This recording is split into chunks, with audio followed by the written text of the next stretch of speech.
നമസ്കാരം. News globe ടിവിയിലേക്ക് എല്ലാ പ്രേക്ഷകർക്കും സ്വാഗതം. നമ്മുടെ മലയാളിക്കൊരു സ്വഭാവമുണ്ട്. എത്ര കബളിപ്പിക്കപ്പെട്ടാലും ഞാൻ ദാ വരുന്നു, എന്നെ ഒന്ന് കബളിപ്പിച്ചോളൂ, എന്നെ ഒന്ന് പറ്റിച്ചോളൂ എന്ന് തേടി നടക്കുന്ന മലയാളികളാണ് ഇന്ന് കേരളത്തിൽ ഏറ്റവും കൂടുതൽ. കേരളത്തിൽ മാത്രമല്ല, മലയാളി എവിടെയുണ്ടോ ഒരു നിസ്സാര ലാഭം പറഞ്ഞു കിട്ടിയാൽ ആ ലാഭത്തിന് വേണ്ടി എന്തും ഒന്നും നോക്കാതെ എടുത്തു കൊടുക്കുന്ന ചില ആളുകളാണ്. അതിന്റെ തിക്താനുഭവങ്ങൾ എത്ര കിട്ടിയാലും മനസ്സിലാവൂല. ഈ അടുത്തിടയ്ക്കാണ് ഹൈറിച്ച് എന്ന് പറഞ്ഞ ഒരു കമ്പനി, ആ കമ്പനി എത്രയോ ആയിരക്കണക്കിന് കോടി രൂപ നിക്ഷേപകരുടെ തട്ടിയെടുത്തു. ഇതേപോലെ എന്തെല്ലാം കമ്പനികൾ പത്തനംതിട്ടയിൽ, കൊല്ലത്ത്, എറണാകുളത്ത്, ചാലക്കുടിയിൽ, തൃശൂർ, ഇതിന്റെ എല്ലാം ആസ്ഥാനം തൃശൂരാണ്. അങ്ങനെ ജനങ്ങളെ കബളിപ്പിക്കാൻ എവിടെയെല്ലാം എന്തെല്ലാം മാർഗങ്ങൾ കണ്ടെത്തണം എന്ന് ഗവേഷണം നടത്തി നടക്കുന്ന കുറെ ആളുകളൊക്കെയുണ്ട് നമ്മുടെ നാട്ടിൽ. പക്ഷേ ആ കൂട്ടത്തിൽ ഇപ്പോഴിതാ വേറൊരു വലിയ കമ്പനിയും കൂടി ബന്ധപ്പെട്ടിരിക്കുന്നു. അത് 3 പേര് ചേർന്ന ഒരു വലിയ തട്ടിപ്പ് കമ്പനിയായിരുന്നു. ആ 3 പേരാരാണെന്ന് വെച്ചാൽ തൃശൂർ സ്വദേശിയായ ഒരു സോജൻ, അതിനിപ്പുറത്തൊരു ഡോക്ടറും കൂടെ ഉണ്ടേ. അത് ഏത് ഏജൻസിക്ക് പൈസ കൊടുത്തിട്ട് ഒരു ഫംഗ്ഷനൊക്കെ നടത്തി കാശ് കൊടുത്ത് മേടിച്ച ഡോക്ടറേറ്റ് ആണെന്നുള്ള കാര്യം അന്വേഷിച്ച് വരുമ്പോഴറിയാം. അതിൻ്റെ കൂടെ ഗുജറാത്ത് വഡോദര സ്വദേശിയായ രജൻ ഗുപ്ത, പിന്നെ ഒന്ന് ഇങ്ങ് കൊട്ടാരക്കരക്കാരനാണ് ഒരു വിനായക, അജിത് വിനായക എന്നറിയപ്പെടുന്ന സിനിമാ നിർമ്മാതാവും ആഫ്രിക്കയിലേക്ക് കാറൊക്കെ കയറ്റി അയക്കുന്ന, അല്ലെങ്കിൽ ആഫ്രിക്കയിൽ കാറുകൾ കയറ്റി അയച്ച് വിൽക്കുന്ന ഒരു ആളുമാണ് അജിത് വിനായക. ഇവർ 3 പേരും ചേർന്നാണ് ഏതാണ്ട് 3800 കോടി രൂപയുടെ ഏറ്റവും വലിയൊരു തട്ടിപ്പ് ആദായ നികുതി കണ്ടെത്തിയിരിക്കുന്നത്.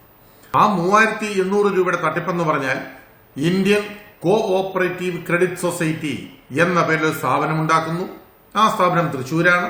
അതിന് ബാംഗ്ലൂരും മുംബൈയിലും ഒക്കെ പേരുകളുണ്ട്, അവിടെയെല്ലാം ഓഫീസുകളുണ്ട്. ഈ കമ്പനിയുടെ പേരിൽ ആളുകളുടെ കയ്യിൽ നിക്ഷേപങ്ങൾ സ്വീകരിക്കുന്നു. ഏതാണ്ട് 10 ലക്ഷം രൂപ മുതൽ 1 കോടി രൂപ വരെ നിക്ഷേപിച്ച ആളുകളാണ് ഏറ്റവും കൂടുതൽ. ഇത് 4 വർഷമായുള്ള തട്ടിപ്പാണ്. ഈ 4 വർഷമായി തട്ടിച്ച ഈ പണത്തിൽ നിന്ന് ഏതാണ്ട് 300 കോടി രൂപ ഈ പ്രൊമോട്ടറായ സോജന്റെ ഒരു കമ്പനിയിലേക്ക് നിക്ഷേപിച്ചു. അജിത് വിനായകയുടെ കമ്പനിയിലേക്ക് 250 കോടി രൂപ നിക്ഷേപിച്ചു. ഈ രജൻ ഗുപ്തയുടെ കമ്പനിയിലേക്ക് 800 കോടി രൂപയും ഇവർ നിക്ഷേപിച്ചു. ഇതൊന്നും കൂടാതെ കൽക്കട്ടയിലെ ചില കടലാസ് കമ്പനികളിലേക്ക് 1100 കോടി രൂപയാണ് കൊണ്ടിട്ടിരിക്കുന്നത്.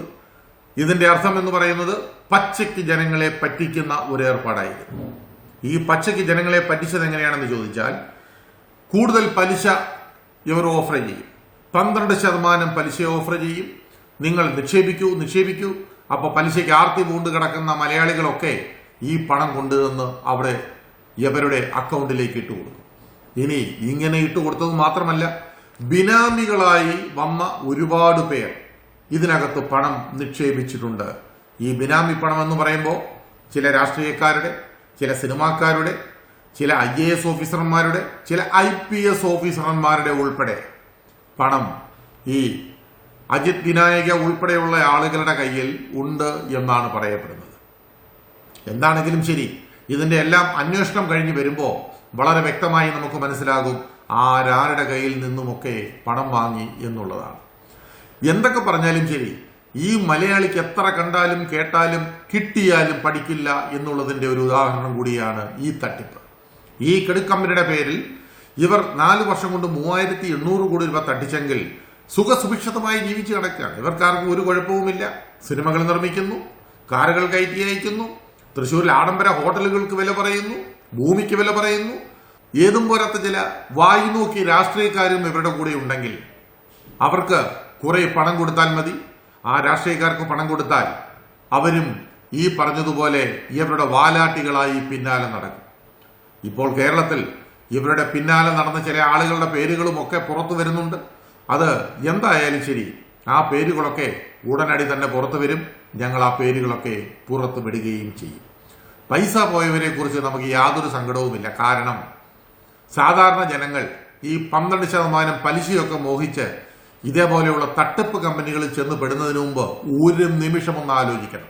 തങ്ങൾ ചെന്ന് പെടുന്നത് ഒരു വലിയ തട്ടിപ്പ് കമ്പനിയിലേക്കാണ് എന്നുള്ള കാര്യം ഒന്ന് ആലോചിച്ചാൽ അവർക്ക് ഇതെല്ലാം മനസ്സിലാക്കാവുന്നതേ ഉള്ളൂ. പക്ഷേ മലയാളി എവിടിട്ട് ആലോചിക്കാൻ? ഇനിയും വരും തട്ടിപ്പുകൾ.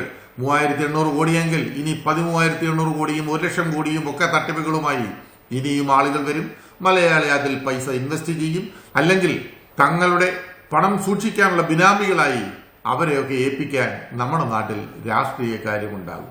അങ്ങനെ ഒരു വലിയ തട്ടിപ്പിന് കൂടി കേരളം കളമൊരുങ്ങിയിരിക്കുന്നു. 3,800 കോടി രൂപയുടെ തട്ടിപ്പ്.